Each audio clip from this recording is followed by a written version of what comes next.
Hello everyone.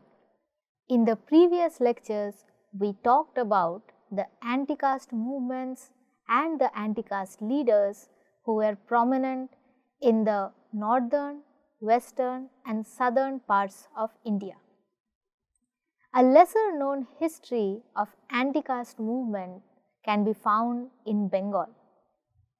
And this is significant because Bengal is considered to be an enlightened place due to the early arrival of Marxist ideology. However, this seemingly aware space also hides many caste-ridden narratives. In this lecture, we will learn about Bengal, caste and specifically the Motua movement. One of the significant changes during the colonial period was the emergence of the consolidation of the Aryan myth, which became central to the Orientalist thought from the time of William Jones onwards. William Jones, as we all know, was also a historian. This theory of Aryan myth, based on the questionable leap from the linguistic affinity to racial identity, shaped both colonial scholarship as well as nationalist discourses in profound ways. Over time, it became such an entrenched part of the intellectual and political thinking that its influence is often overlooked even in the liberal discussions of cultural integrity, unity in diversity, or civilization values. Paradoxically, even many anti-Brahmanical and oppositional theories of caste in various ways have engaged with or been shaped by this framework. With colonial modernity, history as a category, and you have to remember we are talking about the writing of history or historiography. So, with the advent of colonial modernity, history as a category became increasingly central to the discussions of caste. However, its critical potential was often undermined by essentialist interpretations rooted either in race or ethnicity. A useful example of how the colonial era intellectuals reshaped high caste justifications, or in other words, Savarna justification of caste, can be found in Jogendranath Bhattacharya's Hindu Castes and Sects, published in 1896. Written by a Nodia-based Pandit and a lawyer at a time when debates on caste in Bengal were rapidly intensifying, the text offers insights into the shifts taking place at that time. Bhattacharya dismisses the traditional Varnashankara theory of caste origins, which explained mixed castes through irregular marriages and illegitimate unions, an idea he found implausible. He also acknowledges that occupational boundaries between castes had become increasingly fluid. However, caste, in his view, remained a valuable social institution that fostered cohesion among different races and clans, much like the Gandhian idea.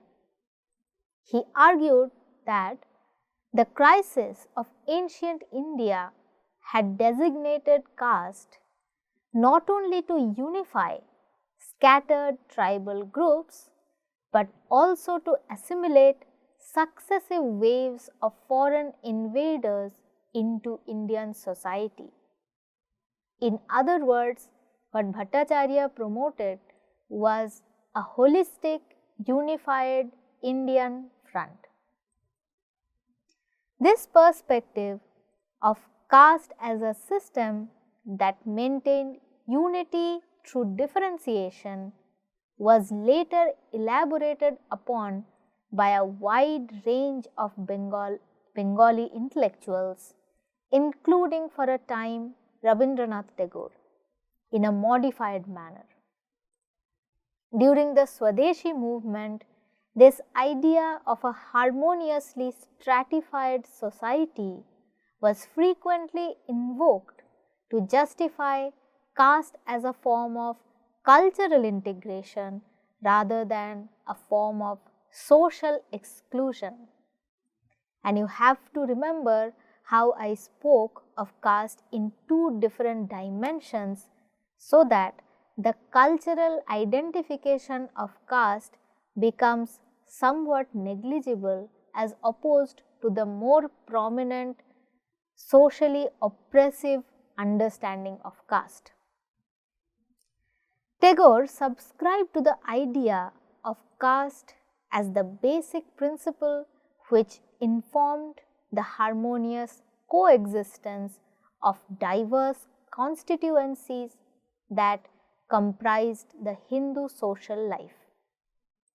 In his writing titled Nationalism, he mentions that, I quote, "India's caste system is the outcome of a spirit of toleration.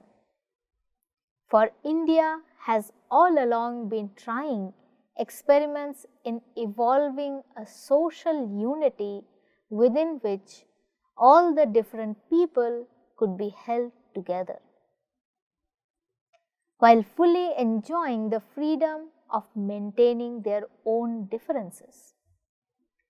The tie has been as loose as possible, yet as close as the circumstances permitted. This has produced something like a United States, a social federation whose common name is Hinduism." This quotation highlights how the reconfiguration of caste rather than a social system to a spiritual form truly eliminates all the abominating aspects of such system. It is presented as a valuable cultural resource that ensures unity in diversity, however, within the Hindu fold. Caste, in this view, was not a rigid hierarchy, but a system that allowed for social cohesion while preserving distinct identities. However, it would be an oversimplification to see these shifts in caste as a merely linear process of acculturation or passive adoption of Orientalist and colonial discourses. While colonial epistemologies undoubtedly influenced the ways caste was conceptualized, Indian intellectuals engaged with these frameworks in complex and often contradictory ways, sometimes reinforcing them, sometimes resisting and reinterpreting them to serve their own social and political objectives. The emergence of new historical narratives about caste in the colonial era, therefore, was not a straightforward process of Western imposition, but rather a dynamic and contested space where multiple perspectives and interests intersected. This also gives us an idea that caste is not merely a colonial construct. Now, coming to Bengal, Dalits in Bengal were popularly known as the Namashudras. Sumit Sarkar, in his book Beyond Nationalist Frames, mentions, History entered most of these tracts in ways that were highly diverse, but always crucial for the identities and arguments being projected. An exploration of the specificities of lower caste handling, appropriations, and inventions of history has some intrinsic interest. It can also help to raise a number of important methodological queries. Thus, the community previously known as Chandals before the 1891 census was rectified as Namashudra or Chandal in 1891, Namashudra in 1901, and simply Namashudras from 1911 onwards. And this is documented in the Faridpur District Gazetteer of 1925. This shift in terminologies highlights how history also changes with the changing times. However, it is important to note that officials generally showed little sympathy towards such reclassification efforts and often echoed the prejudices of the upper castes. For instance, E. A. Gate, the Bengal Census Commissioner in 1901, rejected most of these claims, while his successor L. S. S. O'Malley dismissed petitions from some Namashudras seeking recognition as Brahmins as extraordinary, remarking, "Thus do the pretensions of the low castes grow." The 1925 Faridpur District Gazetteer recounts a police report that documents a stark instance of caste-based discrimination and subsequent assertion of resistance by the Chandal community. In this case, a wealthy Chandal from Amgram village in Bakarganj district extended an invitation to a funeral feast, only to be met with outright rejection from the Kayasthas and other high caste groups. The Kayasthas are not Brahmins but belong to an upper caste category. Their refusal was not merely passive but accompanied by taunts and reproaches that reinforced the prevailing social stigma against the Chandals.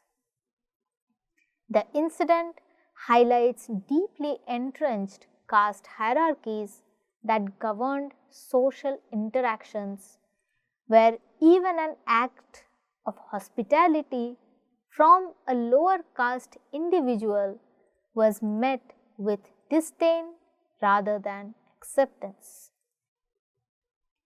In response to this humiliation, the Chandals, particularly those from the neighboring Gopalganj and Maqsudpur police stations in Faridpur, mobilized a large-scale economic and social boycott. Organized through a meeting of village headmen, this collective action involved a complete withdrawal of agricultural labor and other services which the high caste Hindu and Muslims enjoyed. Now, the implications of this boycott was far-reaching, as the cultivation of the fields belonging to these groups largely dependent on the labor of the lower castes. The report specifically notes that at present, fields belonging to the Mohammedans and other castes cultivated by the Chandals, who for their trouble take half the produce. By refusing to provide their labor, the Chandals sought to disrupt the agrarian economy, using economic leverage as a means of protest against social oppression. And this also highlights the intrinsic connection between caste and class and how the two cannot be inflated. Beyond the economic dimensions, the movement also sought to enhance the social standing of the community through stricter self-regulation. One of the measures undertaken was the prohibition of Chandal women from visiting markets, ostensibly to preserve respectability. This aspect of the movement underscores a recurring pattern in caste mobility efforts, where attempts were made to elevate a community's status that have often been accompanied by the imposition of stricter patriarchal control over their women. By restricting women's movements in the public spaces, the leaders of the boycott reinforced gender hierarchy and gender norms, making social upliftment contingent upon the regulation of female behavior. Furthermore, the Chandal village leaders formally lodged complaints with the police detailing the injustices they endured in the hands of the upper caste Hindus and particular grievances against the Kayasthas, whose treatment of them were described as intolerable. Their demands extended beyond immediate social and economic concerns to include prison reform. Specifically, they sought to abolish the practice by which the Chandal inmates in jail were automatically assigned to sweeping duties, a policy that reflected and reinforced their low social status. By challenging this practice, the Chandals not only protested against their treatment in the broader caste society, but also within the institutional structures that perpetuated their marginalization. And this is interesting because the status as a prisoner seems to be inferior to one's status as the caste they belong to. Therefore, we get to see how even within the prisons, caste hierarchy continued to persist. This episode serves as a significant example of lower caste assertion in colonial India, where economic withdrawal, social regulation, and formal petitions were used as strategies to challenge caste oppression. At the same time, it also illustrated the complexities of such movements, particularly in their intersections with patriarchal norms, highlighting the ways in which social mobility was negotiated within the constraints of both caste and gender hierarchies. A significant political intervention was made through the Motua movement. The Motua movement is a socio-religious and political movement which emerged in the 19th century Bengal, primarily among the Namashudras, a historically oppressed Dalit community. The movement was founded by Horichand Thakur in Orakandi, a location now in Bangladesh, advocating for social equality, self-respect, and spiritual upliftment outside the Brahminical purview. Horichand Thakur rejected caste-based discrimination, and emphasized direct devotion to God, without the need for priests, rituals, or Sanskrit scriptures. His teachings encouraged the oppressed masses to pursue education, economic self-sufficiency, and community solidarity, laying the foundation for a strong Dalit consciousness in Bengal. After Harichand's death, his son Guru Chand Thakur took the movement forward, expanding this institutional and political reach. He established schools and educational institutions for Dalits, challenging the upper caste monopoly over knowledge. Under his leadership, the Motuas became more organized, demanding government representations, legal rights, and social justice. Guru Chand's activism played a crucial role in securing separate electorate and reservation for Dalits under the British rule. By the early 20th century, the Motua community had become an important force in Dalit assertion and identity politics in Bengal and continues to remain so.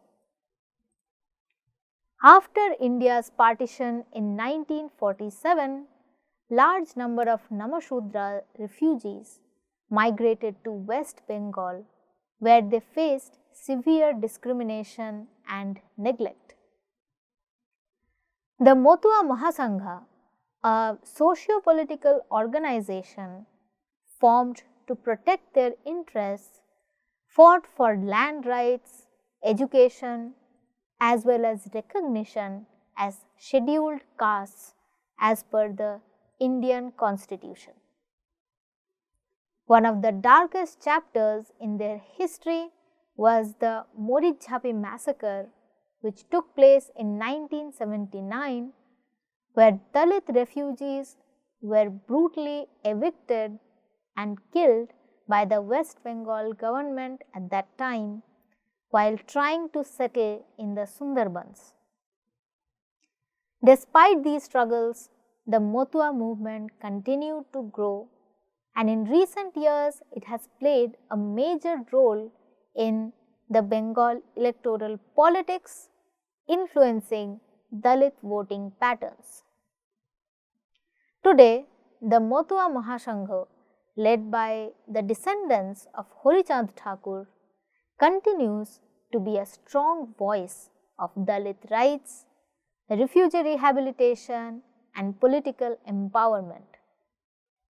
The movement has transformed from a religious sect into a powerful social and political force, shaping Bengal's anti-caste discourse and ensuring that the struggles of the marginalized remain central to the state and national politics. Shekhar Bandyopadhyay, in his book Caste, Protest and Identity, The Namashudras in Bengal 1872 to 1947, explores the social and political struggles of the Namashudra community in colonial Bengal, highlighting their fight against caste oppression and demand for political representation.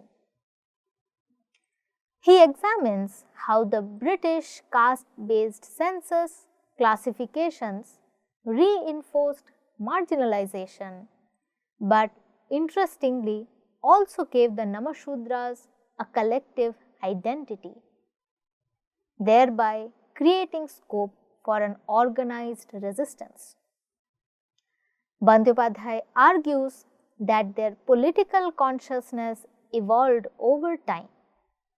He says, the Namashudra moved from social protest to political assertion, engaging both with national and communal politics to safeguard their interests.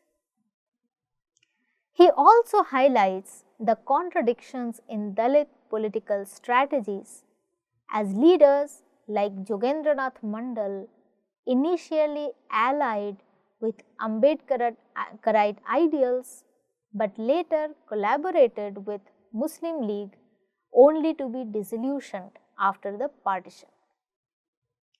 The book underscores how partition displaced the Namashudras into West Bengal, where they faced discrimination and economic struggles leading to resistance. He notes the tragedy of the Namashudras lay in their exclusion both in their homeland and in the new nation they were forced to embrace. Through a detailed historical analysis, he represents the Namashudra movement as a crucial yet often overlooked chapter in India's Dalit resistance. This also provides a new perspective to the partition history. Now, commenting on the literary productions of the Namashudras that often served as an assertion of identity against the census, Sumit Sarkar notes in a rather longish quotation, "The emergence of lower caste authors and readers obviously presupposed a certain spread of formal education. A link can be suggested between the widespread assumption in the early 20th century caste tracts about the need for historical arguments and the new importance given to history in schools of modern and colonial kind. History of any sort seems to have been absent from the curricula of traditional Pathshala, which had concentrated on practical training in language, arithmetic and accountancy, plus bits of religious, moral and grammatical instruction. The printed Bengali textbooks which the Calcutta School Book Society began bringing out from the 1817, in contrast, chose history as a principal subject.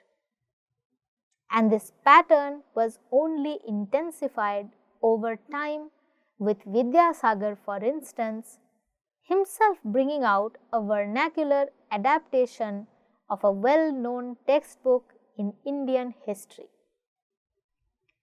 But it is possible to exaggerate the specific importance of what is usually described as modern, Western or English education, alternately hailed in historiography as the harbinger of Renaissance modernity or denounced as key instrument of cultural subjugation in creating the conditions of possibility for lower caste writings and affirmations. What was involved at best, so far as the subordinated groups were concerned, was in any case not English but vernacular schooling, and even their literacy rates remained abysmally low. Now, what Sumit Sarkar's perspective highlights is that the rise of writing, whether it is history or literature in vernacular languages, created a scope for lower caste people to study. We also have to remember how Phule talked about the importance of English education as a way to challenge the Brahmanical Sanskrit knowledge.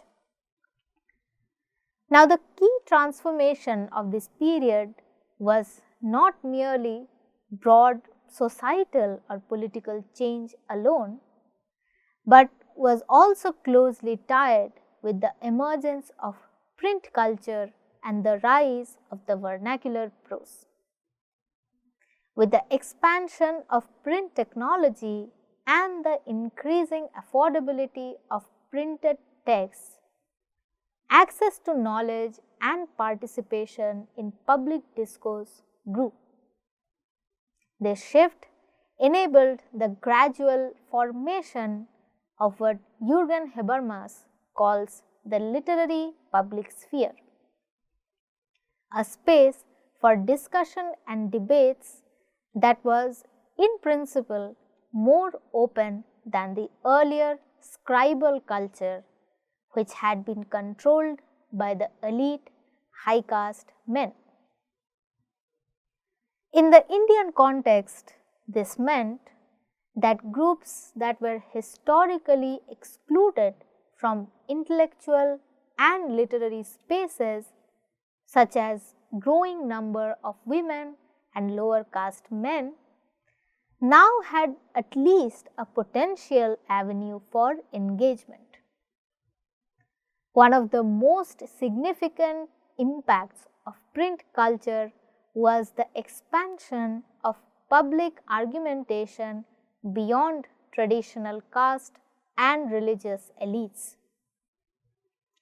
Previously, debates about caste and social mobility were largely confined to localized interactions, class councils, or religious institutions, where high caste scholars and the dominant actually dominated the discussions.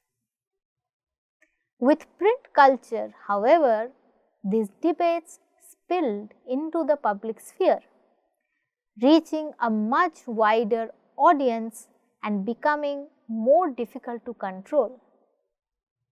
Caste, in particular, became a highly contested issue around the turn of the 20th century, as printed texts allowed marginalized communities to challenge long established hierarchies, assert claims to higher status, and mobilize collective action.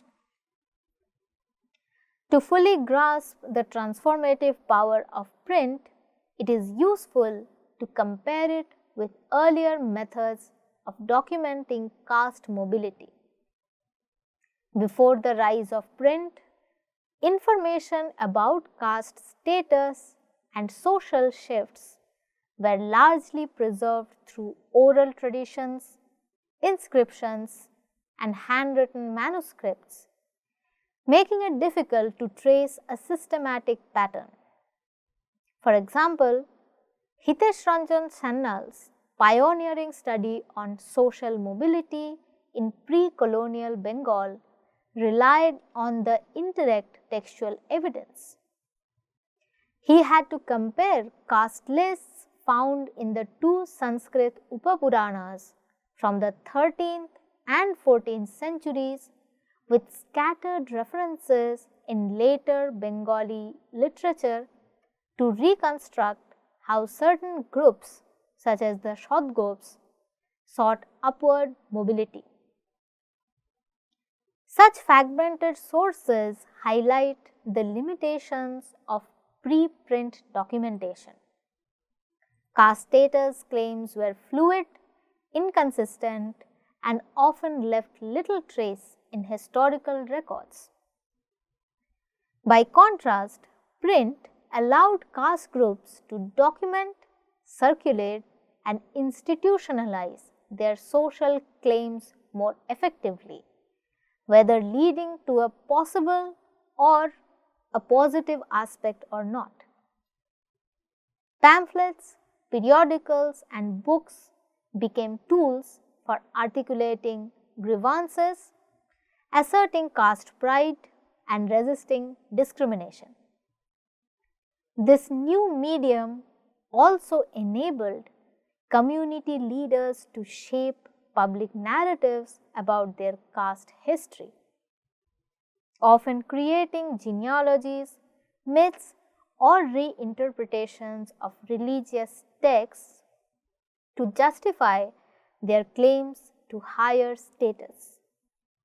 In the previous lectures, we have talked about how Ambedkar's writings heavily influenced the Dalits to form resistance. Print thus provided a means of consolidating identity and influencing a broader public perception in ways that were previously unavailable. From a Habermasian perspective, the spread of print in colonial India contributed to the formation of public sphere, though one that functioned differently from its European counterpart. In Europe, the rise of print and literacy facilitated the emergence of a bourgeois public sphere where middle class citizens engaged in rational debate and scientific mind, largely independent of the state or aristocracy, saw a rise. In India, however, this public sphere was shaped by caste divisions, religious affiliations, colonial structures, and also gender hierarchy. While print did help democratize access to knowledge and expand public debate, participation remained highly unequal.